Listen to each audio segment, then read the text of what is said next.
All right, we're watching Hannah Below the Water, commentary by Coach Chris. And so we're going to, once again, Hannah, we're going to just let this run full speed, just so that we can see the timing of stuff. So I see you really trying to anchor your hands as you pull. Haven't seen that in a lot of the kids so far. So that's one of the things I like about your stroke. A little bit of loose streamline. We saw that head movement, but we talked about that above water. We could see that above water.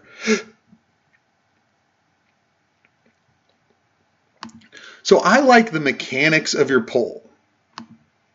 But as we talked, you're anchoring. See how you're bending that wrist, getting a nice high elbow, good catch of the water.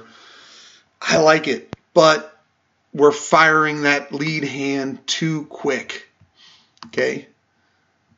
See how your backhand's still just exiting the water, and we're going right into that pull. So let's try and keep this position.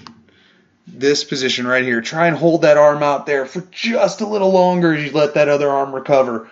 And then once you get to where that elbow on our recovering arm is right over your forehead, that's when you know, boom, roll and pull.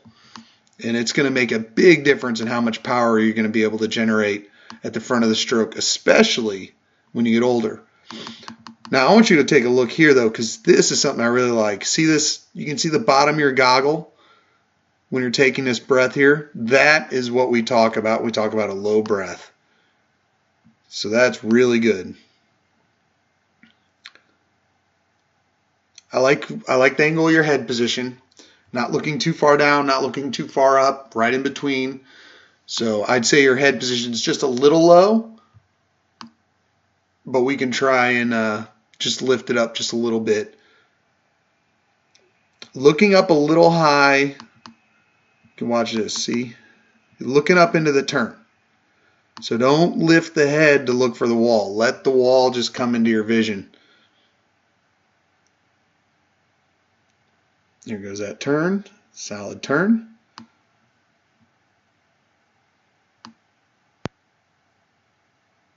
A little loose on the streamline. Looked like we were a little far away from that wall, but I'm not going to nitpick you on that because when we're doing these video things, it can throw you off. But see how loose this streamline is? There's space between your head and your shoulders, and it's just not long enough. And I always tell people, when you focus on a tight streamline, think about just getting as long and narrow as you can.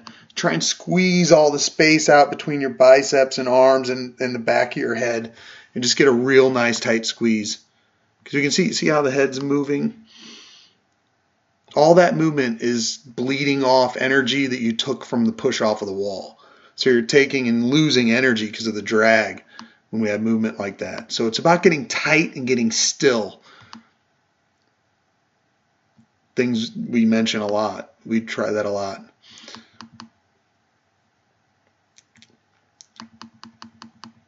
So I like how you're anchoring on that left arm. Right arm staying a little straighter, not quite as much anchor.